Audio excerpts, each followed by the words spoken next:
Hello aspirants, আজকে আমার first video নিয়ে আমি হাজির হয়ে গেছি ইউটিউবে। তো এটা আমার প্রথম ভিডিও।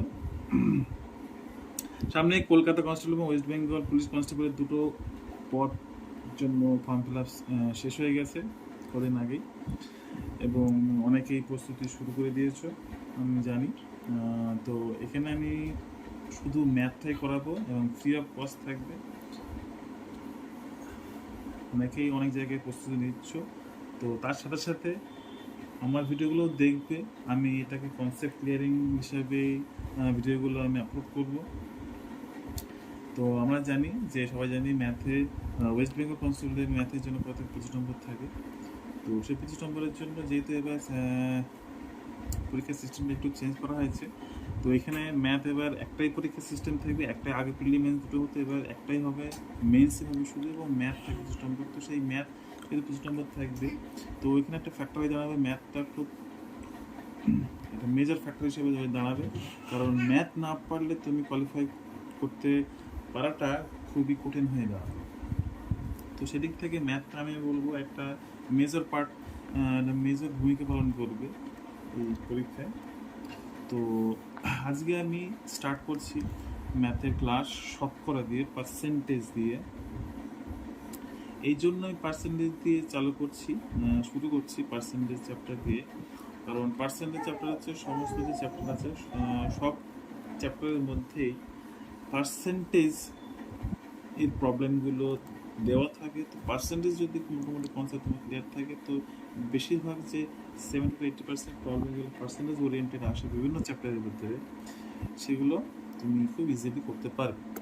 তো আমরা জানি শতকরা আমরা আগেও করে এসেছি, তোমরা প্রিভিয়াস বিভিন্ন জায়গাতে করে এসেছো, তোমরা বিভিন্ন ক্লাসে 7, 8, 9 তোমরা করে এসেছো অঙ্কগুলো শতকরা মোটামুটি। তো সেটা ক্লিয়ার, কিছুটা তোমরা কনসেপ্ট কিছুটা ক্লিয়ার আছে, তবুও আমি কনসেপ্ট ক্লিয়ার অবশ্যই করিয়ে দেবো, বেসিক কনসেপ্ট ক্লিয়ার করাবো, এবং তার সাথে সাথে শর্টকাট মেথড যেগুলো, যেহেতু কোশ্চেনগুলো এমসিকিউ প্যাটার্নে হবে, তো এবং সময় খুব সীমিত থাকে, তো অঙ্কগুলো তোমাকে খুবই দ্রুত করতে হবে। এটাই ম্যাটার করে না তুমি কীভাবে করছো, তোমাকে অ্যান্সার নিয়ে আসতে হবে খুবই অল্প সময়ের মধ্যে, 20 থেকে 30 সেকেন্ডের মধ্যে তোমাকে প্রত্যেকটা অঙ্ক মোটামুটি কমপ্লিট করে সলভ করতে হবে এবং গোল করে বেরিয়ে যেতে হবে। তো এখানে যেহেতু ম্যাথটা অনেকেরই প্রবলেম হয়ে দাঁড়ায়, যাদের ব্যাকগ্রাউন্ড বিশেষ করে আর্টস ব্যাকগ্রাউন্ড থেকে আসে, তো তাদের কাছে ম্যাথটা একটু খুবই প্রবলেমেটিক চ্যাপ্টার হয়ে দাঁড়ায়। তো সেক্ষেত্রে আমি ভেবেছি যে তাদের জন্য যে একদম বেসিক থেকে আমি শুরু করব, ঠিক আছে? বেসিক থেকে শুরু করে সব কিছু কনসেপ্ট ক্লিয়ার করার পরেও আমি যে শর্ট মেথডগুলো আমি কি করাবো, বেসিক থেকে শুরু করাবো, বেসিক কনসেপ্ট ক্লিয়ার করাবো, কনসেপ্ট ক্লিয়ার পরে আমি করাবো শর্ট মেথড। ঠিক আছে, বেসিক কনসেপ্ট এবং শর্ট সব কিছুই করাবো এই ক্লাসে। তো আজকে চ্যাপ্টার হচ্ছে পার্সেন্টেজ। আমরা জানি শতকরা মানে হচ্ছে সব কিছু আউট অফ 100, মানে 100 নিয়ে রেখে কোনো কিছু হিসাব করাটাই আমরা মোটামুটি আমরা জানি যে শতকরা, কোনো কিছু 100 হিসাব করি। তো এটা কনসেপ্ট দেওয়ার জন্য একটা আমি প্রবলেমে ধরি, যে ধরো যদু মধু এবং রাম শ্যাম যদু মধু, ধরো রাম শ্যাম যদু মধু, 4জন বন্ধু আছে এবং তারা প্রত্যেকে আলাদা আলাদা স্কুলে পড়ে, 4জন আলাদা স্কুলে। তাদের যে ফাইনাল এক্সাম ক্লাসের, ধরো রামের ফাইনাল এক্সাম হয়েছে 600-র মধ্যে, 700-র মধ্যে, 800-র মধ্যে এবং 900-র মধ্যে, ঠিক আছে? রাম পেয়েছে 600-র মধ্যে, ধরে নাও 500, 700-র মধ্যে 600 পেয়েছে, 800-র মধ্যে 650 পেয়েছে এবং 900-র মধ্যে ধরো পেয়েছে 800। তো এখান থেকে আমরা কেউ বলতে পারি না যে কে রাম শ্যাম যদু চারজনের মধ্যে কে পারফরমেন্স ভালো করেছে।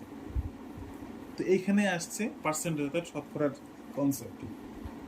এই জায়গাটাতে দেখো, আমি যদি এইটাকে এই যে ভ্যালু 600-র মধ্যে 500 পেয়েছে, আমি এটাকে 100-র মধ্যে আমি কি করে নিয়ে আসবো?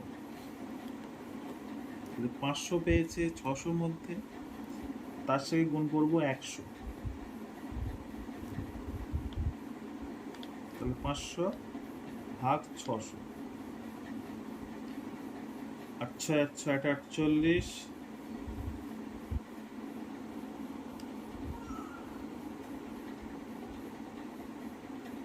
6 3 18, 2 6 3 18, আবার 2, এবার চলতে থাকবে। তাহলে রাম কত পেল? রাম পেল 100-র মধ্যে 83.33। রাম পেয়েছে 100-র মধ্যে, আমি হিসাব করে ফেললাম 83.33। এবার হিসাব করবো শ্যাম। শ্যাম কত পেয়েছে? 600 পেয়েছে 700-র মধ্যে, একে 100 দিয়ে গুণ করবো, তাহলে কত হলো? 600/7, 7 8 56, 4 7 6 42, 7 5 35, 5 7 7 49, 1। মোটামুটি পেলাম 100-র মধ্যে পেলাম 85.71। শ্যাম পেয়েছে 100-র মধ্যে 85। দেখো, তুমি বুঝতেই পারছো, এইভাবে আমি করতে পারি যে রাম পেলো 100-র মধ্যে 83.33, শ্যাম একটু বেশি পেয়েছে 85.71 100-র মধ্যে। এটাকেও ঠিক, একেও 100 দিয়ে গুণ করে, একেও 100 দিয়ে গুণ করে হিসাব করলে 100-র মধ্যে আমি পেয়ে যাব। প্রত্যেক জনের, রাম শ্যাম যদুর মধ্যে চারজনেরই আমি 100-র মধ্যে নিরীক্ষে আমি পেয়ে যাব যে 100-র মধ্যে সে কত পেয়েছে। এখান থেকে আমি বুঝতে পারবো যে কার পারফরমেন্স, কার নম্বর, প্রাপ্ত নম্বর কত ভালো হয়েছে, সেখান থেকে আমি পেয়ে যেতে মোটামুটি একটা ধারণা দিলাম যে পার্সেন্টেজটা কীভাবে বার করতে হবে এবং কী জিনিস, কেন আমরা বার করবো, পার্সেন্টেজটা কেন বার করবো, একটা উদাহরণের মাধ্যমে মোটামুটি আমি একটু বুঝিয়ে দিলাম। ঠিক আছে, পরের উদাহরণটা দেখছি।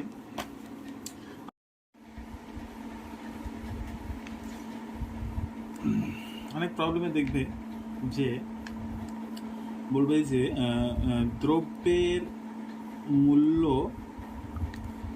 20% বৃদ্ধি পেল। ঠিক আছে, 20% কি বৃদ্ধি পেয়েছে।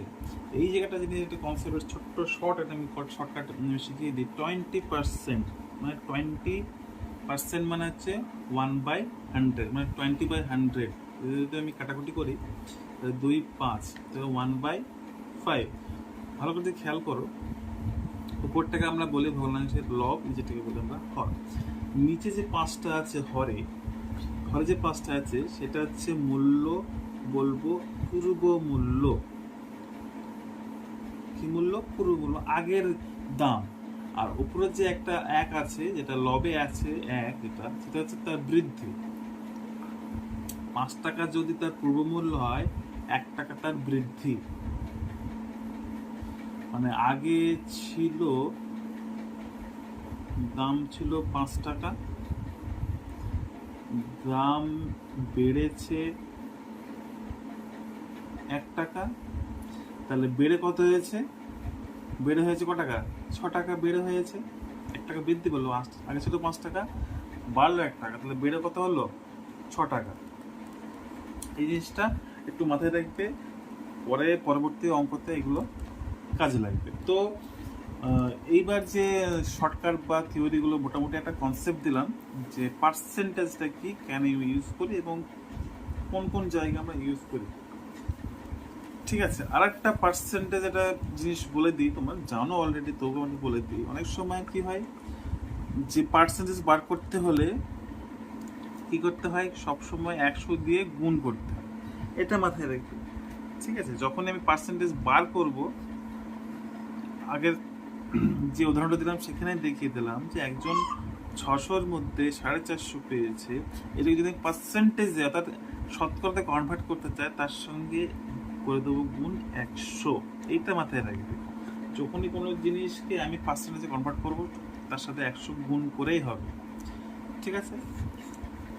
তো এইবার চলে যাই আমি অঙ্কে। আমি সুবীর দাসের বই থেকে অঙ্কগুলো করাবো, যেগুলো একটু ইম্পর্টেন্ট অঙ্ক, যেগুলো মোটামুটি পরীক্ষা আসার মতো, সেই অঙ্কগুলোই করাবো। তো ফার্স্ট যে অঙ্কটা আমি দেখে নিচ্ছি সেটা হচ্ছে 1 নম্বর ধরে নাও। এটা হচ্ছে ধরো অঙ্কটা একবার লিখে নিই। 15% বৃদ্ধির ফলে একটি সংখ্যার বৃদ্ধি হয় 60।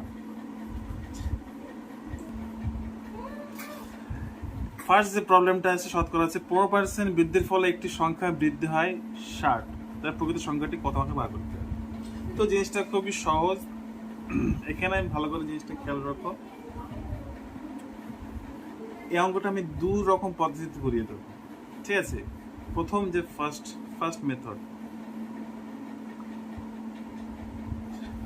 মেথডটা হচ্ছে এবার দেখো আমাদের যে ফার্স্ট প্রবলেম শতকরা আছে, দেখো অঙ্কটা দেখো। 15% বৃদ্ধির ফলে একটি সংখ্যা বৃদ্ধি হয় 60। প্রকৃত সংখ্যাটি কত আমাকে বার করতে হবে। ভালো করে খেয়াল করো। যে অঙ্কটা আমি প্রথম ফার্স্ট মেথড লিখেছি, এই অঙ্কটা দুটো পদ্ধতিতে করিয়ে দেবো। তো ফার্স্ট মেথডটা আমি বলছি, তো ভালো করে অঙ্কটা পড়ো। লেখা আছে 15% বৃদ্ধি, আবার এখানে দেখো বৃদ্ধি হয় 60। তাহলে এই বৃদ্ধিটা একই। প্রথম বৃদ্ধিটা পার্সেন্টেজ লেখা আছে, সেকেন্ড বৃদ্ধিটা হচ্ছে সংখ্যা লেখা আছে। তাহলে দুটো বৃদ্ধি, এই দুটো একই, সমান। তাহলে আমি এখানে অঙ্কটা করব 15% ইকুইভ্যালেন্ট টু 60। 15% ইকুইভ্যালেন্ট টু 60, তাহলে 1% equivalent to 60/15। 100% equivalent to 60/15 into 100। কাটাকুটি করি, 4×4 = 4×100 400। তাহলে আমার প্রকৃত সংখ্যাটা কি ছিল? প্রকৃত সংখ্যাটা ছিল 400। প্রকৃত সংখ্যা কত ছিল এখানে? 400। ভালো করে খেয়াল করো। আমি কি করলাম? 15% বৃদ্ধি, এটাও বৃদ্ধি, এটাকে পার্সেন্টেজে বৃদ্ধি, এটা সংখ্যায় বৃদ্ধি লেখা। তাহলে 15% আর 60 মানে সমান। তো 15% ইকুইভ্যালেন্ট টু 60 করলাম। তাহলে ঐকিক নিয়মে করতে পারি 1% সমান ইকুইভ্যালেন্ট টু কত? 60/15। 100% কত? 100% মানে এখানে অ্যাকচুয়াল যে অরিজিনাল সংখ্যাটা, 100% মানেই বেরিয়ে যাবে 60/15 ইন্টু 100। কাটাকুটি করে বের হলো 400। তাহলে প্রকৃত সংখ্যাটা কত? 400। এটা ফার্স্ট মেথড হলো।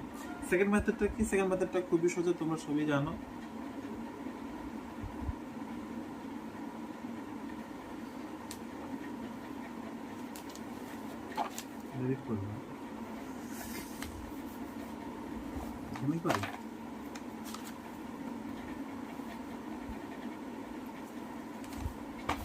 সেকেন্ড মেথড,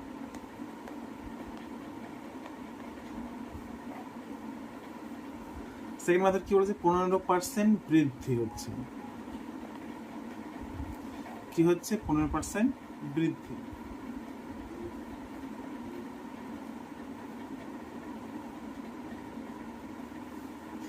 তার মানে আমরা জানি, সহজ ঐকিক নিয়ে যদি বলি, তাহলে 15% বৃদ্ধি মানে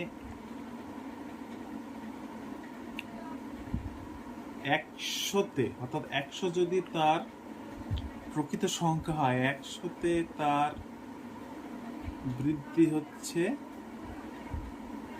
15, তাই তো? 15% বৃদ্ধি মানে 100-তে যদি অরিজিনাল সংখ্যা হয়, তার বৃদ্ধি হচ্ছে 15। ঠিক আছে?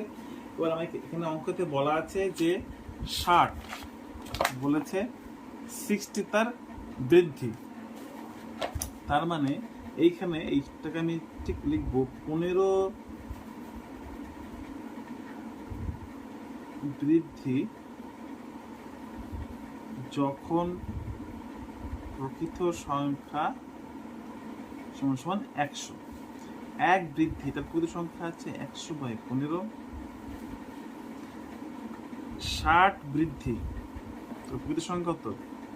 100 × 60/15। 15×4 = 60, 4 100 400।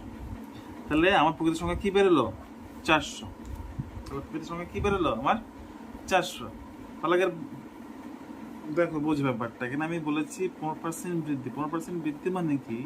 100তে বৃদ্ধি 15, মানে 100 যে তার অরিজিনাল সংখ্যা প্রকৃত সংখ্যা হয়, তাতে তার বৃদ্ধি 15। তাই এটাকে আমি ঘুরিয়ে লিখছি 15 বৃদ্ধি যখন প্রকৃত সংখ্যা 100।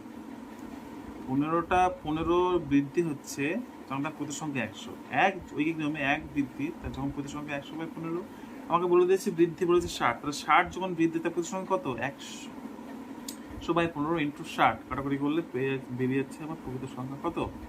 প্রকৃত সংখ্যা হচ্ছে 400। তাহলে বুঝতে পারলে? তাহলে দুটো পদ্ধতিতে আমি অঙ্কটা করিয়ে দিলাম, যেটা তোমার সুবিধা সেটা তোমরা করবে।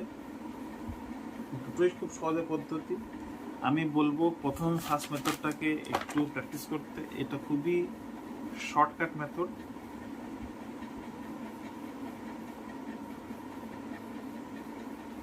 এটাই শর্টকাট মেথড, এটাই পরবর্তী অনেক অঙ্কতে এই শর্টকাট মেথডে খুব তাড়াতাড়ি অঙ্ক সলভ হয়ে যাবে। ঠিক আছে?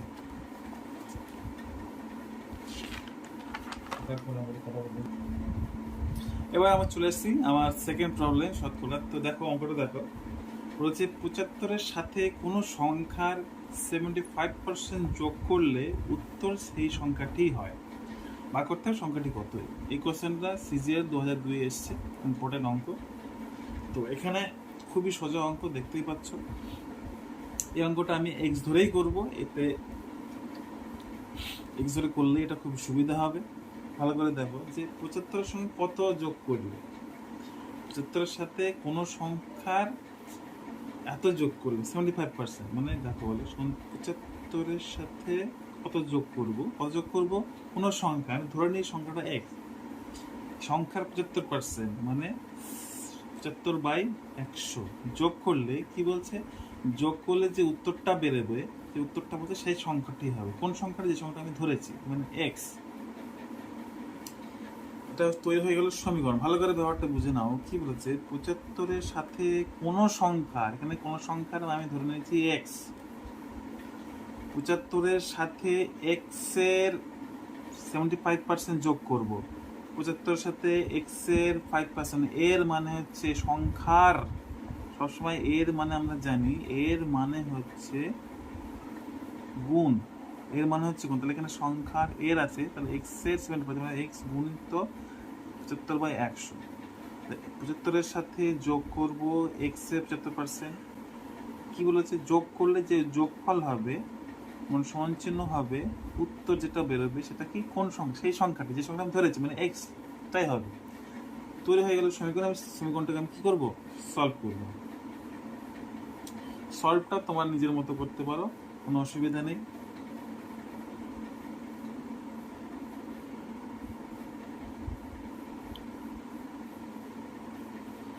আমি ধরে নিই 75 কমন নিলাম, 1 + x/100 = x।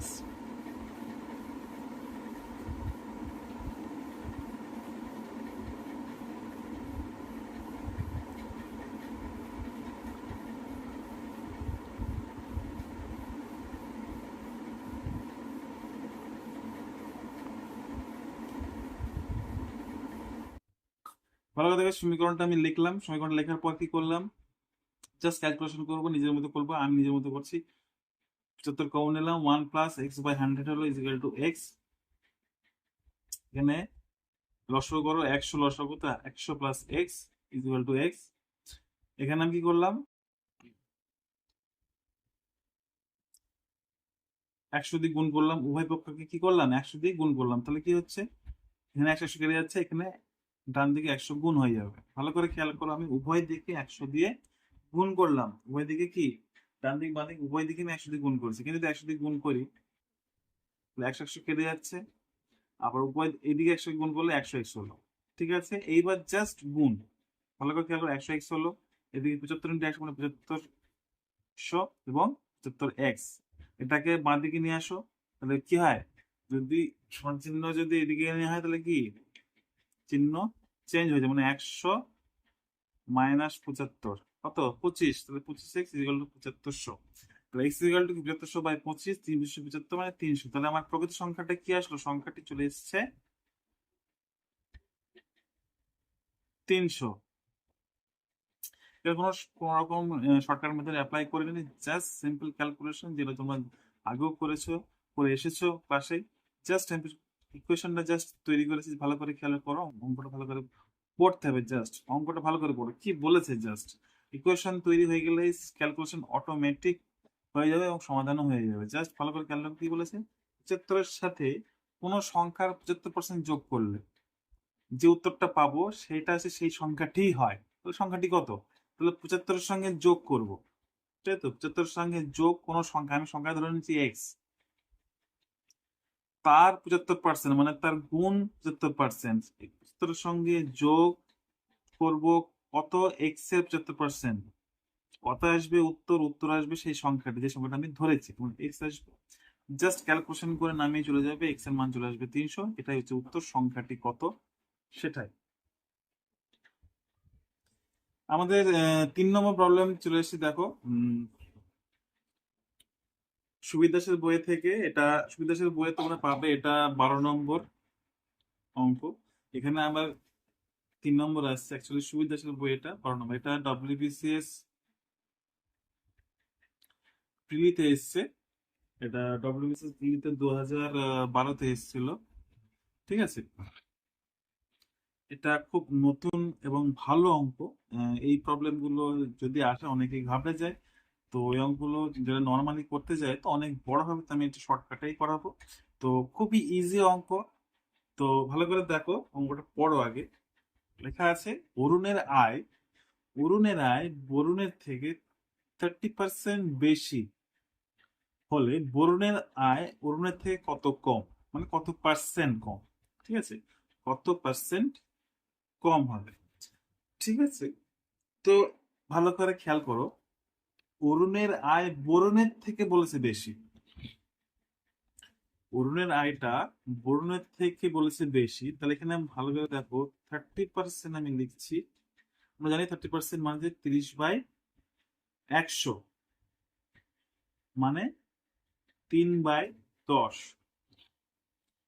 30% মানে কি 30/100, এটাকে কাটাকুটি করলে আসছে 3/100। তার মানে বলেছে বরুণের থেকে, ভালো করে খেয়াল করো, বলেছে অরুণের আয়টা বরুণের থেকে 30% বেশি, মানে যেটা নিচে আছে, মানে হরে যেটা আছে সেটা হচ্ছে বরুণের আয়, হরে যেটা আছে সেটা কার আয়? বরুণের আয়। মানে বরুণের আয়ের থেকে 30% বেশি। উপরে যেটা আছে সবসময় সেটা বলছি, সেটা বৃদ্ধি বা হ্রাস যেটা বোঝায় সেটা। বরুণের থেকে 3 বেশি, বরুণের আয় কত? 10, তার থেকে 3 বেশি, তাহলে অরুণের আয় কত? এটা হচ্ছে বেশি, এটা হচ্ছে বরুণ, এই সরি অরুণ। অরুণের আয়টা কি বরুণের থেকে 3 বেশি, মানে 10 ছিল বরুণের আয়, তার মানে তার থেকে 3 বেশি, মানে 13, তাই তো? 10 আর 3 কত হয়? 13। তাহলে বরুণের আয়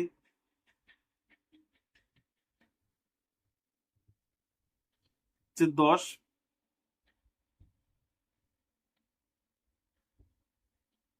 বরুণের আয় কত? 3 বেশি, 10-এর থেকে 3 বেশি মানে 13। আমরা পেয়ে গেলাম বরুণের আয় 10, বরুণের আয় 13। এটাকে আমি কি করব? এবার বলেছে বরুণের আয়, আয় হচ্ছে অরুণের থেকে কত পার্সেন্ট কম। অরুণের থেকে আমাকে বেসটা কত, নিচে কত থাকবে? অরুণের আয় নিচে কত থাকবে? অরুণের আয়। আর উপরে হচ্ছে বরুণের কত কম। তাহলে অরুণের আয় কত? আমরা জানি অরুণের আয় 13, আর বরুণের কত কম? 10, তার থেকে কত কম? 3 কম, তাই তো?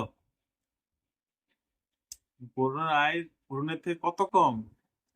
13 থেকে 10 বাদ দিলে কত? 3।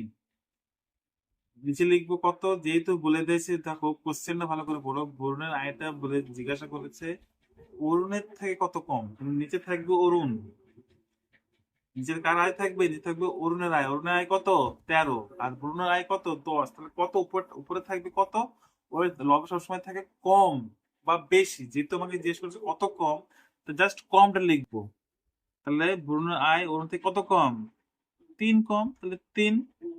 এবার আমাকে এটা বলছে পার্সেন্টেজ হিসাব করতে বলছে। যেমন জানি পার্সেন্ট হিসাব মানে হচ্ছে তার সঙ্গে 100 গুণ করে দেবো, জাস্ট 100 গুণ করে দেবো।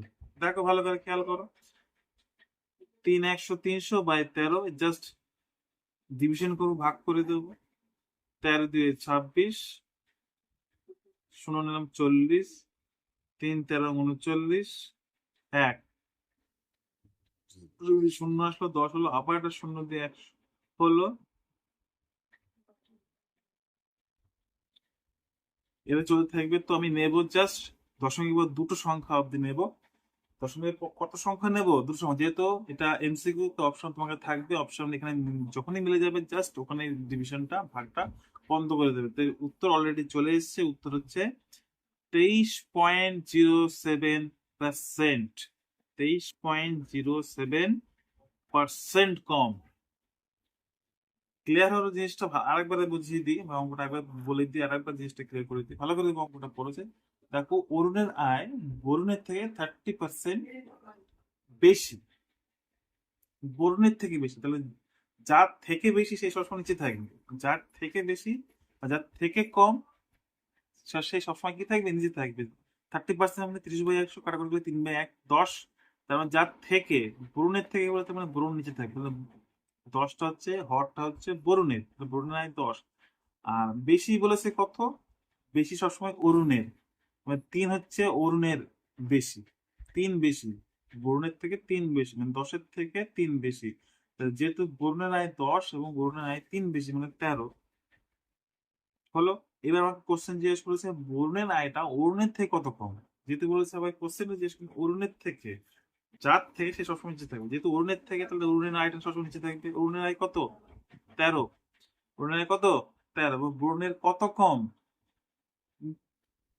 বরুণের তো 10 আর অরুণের 13, তাহলে কত কম? নিশ্চয়ই 3।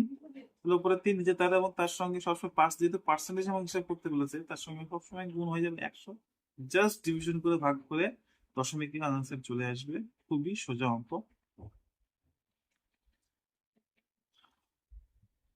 এই দেখো আমাদের 4 নম্বর যেটা প্রবলেম শতকরার নিয়ে চলে এসেছি। এটা সুবিধাশীল বইয়ের 13 নম্বরে পাবে। ঠিক আছে, এটা সুবিধা 13 নম্বরে পাবে। আমার 4 নম্বর সিরিয়ালে আসছে, এটা সিজিএল এ এসছে। সিজিএল টায়ার 1 এক্সামিনেশন 2011-তে এসছে।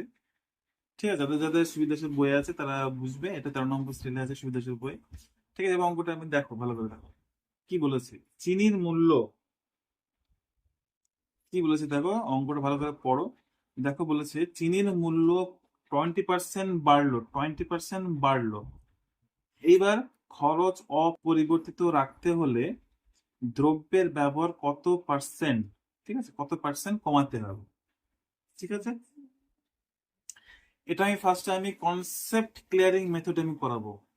আমি বলেছি যে আমি সবসময় কনসেপ্ট ক্লিয়ার করে ফার্স্টে করাবো, তারপরে সেকেন্ড শর্টকাট মেথডে করাবো। শুধু শর্টকাট মেথডে করলে কি হয়, শর্টকাট যদি কোনো কারণে ভুলে যাও তাহলে কখনোই মনে আসবে না শর্টকাটটা কি ছিল। তো কনসেপ্ট যদি ক্লিয়ার থাকে শর্টকাট বানানোই যায়, নিজে থেকেও বানাতে পারবে। ঠিক আছে, তো first time short concept clearing মেথডটা ব্রডে ভাবে করাবো, এক্স ধরে করাবো, যাতে তোমার জিনিসটা ক্লিয়ার থাকে কি হচ্ছে কি হলো। তারপরে একদম শর্টে করাবো, মানে 5 থেকে 10 সেকেন্ড লাগবে অঙ্কটা করতে। ঠিক আছে, এই অঙ্ক যদি নর্মালি তুমি করতে চাও এখানে মোটামুটি 2-3 মিনিট খেয়ে নেবে। তো তুমি কখনোই পরীক্ষা কমপ্লিট করে আসতে পারবে না। ঠিক আছে, তো ফার্স্টে যেটু আমি লিখে দিয়েছি বিধিবদ্ধ সতর্কীকরণ হিসেবে লিখেছি নট ইউজ ইন এক্সাম, এটা পরীক্ষায় করা যাবে না। জাস্ট এটা কনসেপ্ট ক্লিয়ার করার জন্য করাচ্ছি। ঠিক আছে, ভালো করে দেখো অঙ্ক আমি করছি। বলেছে চিনির মূল্য 20% বাড়লো, খরচ অপরিবর্তিত রাখতে হলে দ্রব্যের ব্যবহার কত পার্সেন্ট কমাতে হবে। ধরে নিই আমি যে আমার সারা মাসে আমার কনজাম্পশন অর্থাৎ চিনি আমার লাগে 1 কেজি। ঠিক আছে, আমি ধরে নিলাম যে আমার সারা মাসে খরচ চিনির লাগে আমার 1 কেজি চিনিতে আমার সারা মাস হয়ে যায়, এবং সেই চিনির দাম কত? X টাকা আমি ধরে নিয়েছি।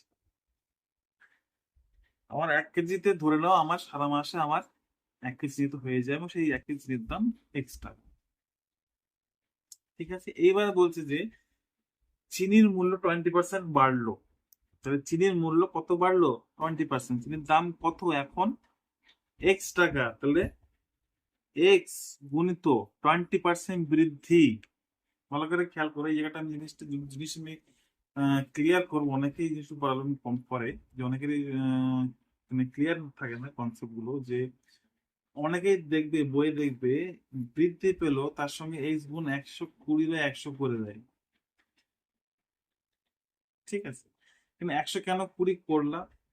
ভালো করে বল, যখন কোনো জিনিস বৃদ্ধি পাচ্ছে 20% বৃদ্ধি, মানে 100 টাকা যদি তার অরিজিনাল মূল্য হয়, তাহলে 20 টাকা বৃদ্ধি পেলো। তাহলে বৃদ্ধি পেয়ে হলো কত? 120 টাকা। ঠিক আছে, তো অরিজিনাল মূল্য ছিল 100 টাকা, বৃদ্ধি পেলো 20 টাকা, তাই বৃদ্ধি পেয়ে বর্ধিত মূল্য কত হলো? 120 টাকা। তার মানে তার 100 টাকা ছিল অরিজিনাল মূল্য, বৃদ্ধিপ্রাপ্ত মূল্য কত? 120 টাকা। এই এক্স এর সঙ্গে যদি এটা গুণ করি, কি পাবো? আমি কি পাবো? বৃদ্ধিপ্রাপ্ত মূল্য পাবো। এক্স এর বৃদ্ধিপ্রাপ্ত মূল্য আমি পেয়ে যাবো। ভালো করে খেয়াল করে কাটাকুটি করলাম, 2 6 12 2 5 10, মানে 6x/5 টাকা। তাহলে এখন বর্ধিত মূল্য কত? এখন বর্ধিত মূল্য এটা হচ্ছে কি, বর্ধিত মূল্য এটা হচ্ছে কি, বর্ধিত মূল্য। আমার 1 কেজিতে সারা মাস হয়ে যায়, তার দাম ছিল X টাকা, এখন 20% বৃদ্ধি পেয়েছে দাম, বৃদ্ধি হয়ে বৃদ্ধিপ্রাপ্ত দাম হলো কত? বর্ধিত মূল্য কত? 6x/5 টাকা। তাই তো? তাহলে এখন বর্ধিত মূল্য কত? 6x/5। তার মানে এই যে 6x/5, এই টাকায় কত কেজি চিনি পাওয়া যায়? এই টাকায় 1 কেজি চিনি পাওয়া যাচ্ছে এখন। এই টাকা কি পাওয়া যাচ্ছে এখন? 1 কেজি তো দাম বেড়ে গেছে, তাহলে 1 কেজির দাম আগে ছিল X টাকা। 1 কেজি চিনির দাম আগে ছিল কত? X টাকা, সেটা বেড়ে হয়ে গেছে এখন 6x/5 টাকা। তার মানে 6x/5 টাকায় পাচ্ছি এখন 1 কেজি চিনি। কিন্তু আমাকে কি বলেছে? ভালো করে খেয়াল করে প্রশ্ন বলেছে, দ্রব্যের ব্যবহার অর্থাৎ খরচ আমাকে অপরিবর্তিত রাখতে হবে। মানে আমার মাঝে মাসের যে খরচ ছিল চিনি কেনার জন্য, যে টাকাটা ছিল বরাদ্দ ছিল, X টাকা ছিল আমার বরাদ্দ টাকা, সেই টাকাটা কিন্তু আমাকে বাড়ানো যাবে না এবং কমানো যাবে না। আমাকে X টাকাটা ফিক্স রাখতে হবে, অপরিবর্তিত রাখতে হবে। আমাকে X টাকা নিয়েই দোকানে যেতে হবে। কিন্তু চিনির দাম বেড়ে গেছে, চিনির দাম যদি বেড়ে যায়, আমার টাকা যদি অপরিবর্তিত রাখতে হয়, তাহলে অবভিয়াসলি চিনির পরিমাণ কমবে। তাই তো? চিনির দাম বাড়লে, চিনির দাম যদি বেড়ে যায়, তাই তো, এবং চিনির যে মূল, আমার যে বরাদ্দ টাকা, বাজেট যদি আমাকে ফিক্স রাখতে হয়, তাহলে অবভিয়াসলি চিনির আমাকে খাওয়া কমাতে হবে অটোমেটিকলি। সেটা এখানে হচ্ছে। তাহলে আগে X টাকায় পাওয়া যেত 1 কেজি চিনি, সেটা এখন দাম বেড়ে হয়ে গেছে 6x/5 টাকায় পাচ্ছি 1 কেজি চিনি। তাহলে 1 টাকা এই নিয়মে 1/6x/5 কেজি। ঠিক আছে, মানে হচ্ছে 5/6 কেজি। এবং X টাকায়, কারণ আমার কি ছিল বরাদ্দ টাকা কত? বাজেট ছিল X টাকা, আমার মাসের 1 মাসের বরাদ্দ X টাকা, আমার X টাকাতেই আমাকে কিনতে হবে। সে চিনির পরিমাণ কমবে, অবভিয়াসলি কমবে। তাহলে 5/6x into x, x x কেটে গেল, হলো 5/6 কেজি। তাহলে আগে আমি X টাকায় পেতাম 1 কেজি, এখন পাচ্ছি 5/6 কেজি। এগুলো যদি পয়েন্টে কনভার্ট করে, এটা 830 সামথিং গ্রাম আসবে। মানে আগে 1 কেজি পেতাম, এখন কমে গেল 830 গ্রামে চলে আসলাম। ঠিক আছে, এবার বলছে যে দ্রব্যের ব্যবহার, দ্রব্যের ব্যবহার পরিমাণটা আমার কত কম লাগে? ছিল কত? 1 ছিল, এখন কত হয়েছে? 5/6। আগে ছিল 1, কত কমলো? 1 - 5/6, মানে হচ্ছে কত? 1/6। কত 1 কেজি চিনির দাম, এখন 5/6 কেজি পাচ্ছি, তাহলে কত কমছে? 1/6 কমছে। এই কমাটাই পার্সেন্টেজে বার করতে হবে, তাহলে এত কমছে, বাবা কত কমে, কত পার্সেন্টেজ, এটাকে আমি কি করব? পার্সেন্টেজ মানে 100 গুণ, তাহলে 100/6 কে জাস্ট ভাগ করো, ডিভিশন করো, জাস্ট 6 কে 6, 4, 6 6 36,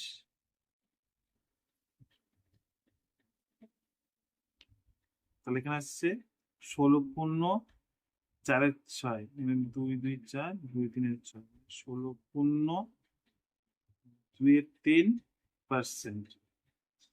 তাহলে আমার উত্তর হচ্ছে 16.23% আমার কি ব্যবহার পরিমাণ আমাকে কমাতে হবে ছিল।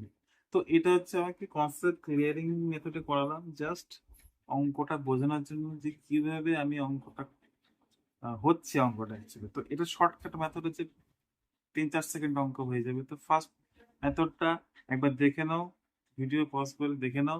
তো আমি চলে যাচ্ছি সেকেন্ড মেথডে, যেটা হচ্ছে শর্টকাট মেথড।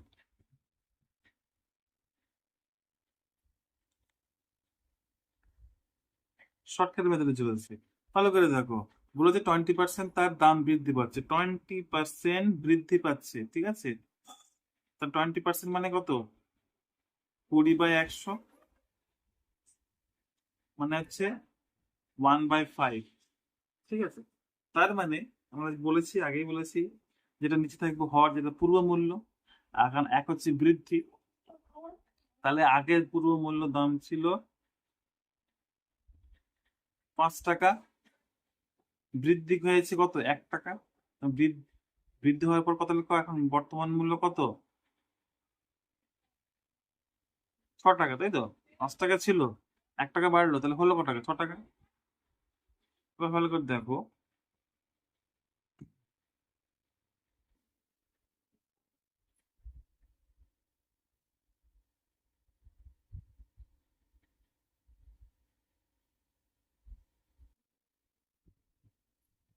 একদিকে লিখলাম আমি, বাঁ দিকে লিখলাম দ্রব্যের মূল্য, ডান দিকে লিখলাম ব্যবহৃত পরিমাণ। এখানে চিনি, যেহেতু বলছে চিনি, তো চিনি লিখে দিলাম চিনি। চিনির মূল্য কত ছিল আগে? ছিল 5, বর্তমান 6 টাকা। তাহলে কি করবো আমি এখন? জাস্ট এবার জাস্ট ক্রস করবো, প্লিজ ক্রস করবো। জাস্ট আগে ছিল কত? দ্রব্যের মূল্য আগে কত ছিল? পুরো মূল্য ছিল 5 টাকা, হলো কত? 6 টাকা। তার মানে এখানে জাস্ট দ্রব্যের মূল্যের যে ঘরে সেটা লিখবো 5, তার নিচে লিখবো 6, জাস্ট প্লিজ ক্রস করবো। 6টা কেনা চলে যাবে, 5টা কেনা চলে যাবে। ভালো করে দেখো, তাহলে ব্যবহৃত চিনির পরিমাণ ছিল 6, হলো কত? 5। ছিল কত? যেটা ছিল পূর্ব, নিচে থাকবে, হলো কত? 5। মানে কত কমেছে? 6 থেকে 5 করলে কত কমে? 1 কমছে, তাহলে কমলো 1, তাই তো। বা পার্সেন্টেজ করতে হলে সবসময় গুণ করতে হয় 100, তাহলে 100/6 ভাগ করলে আমরা জানি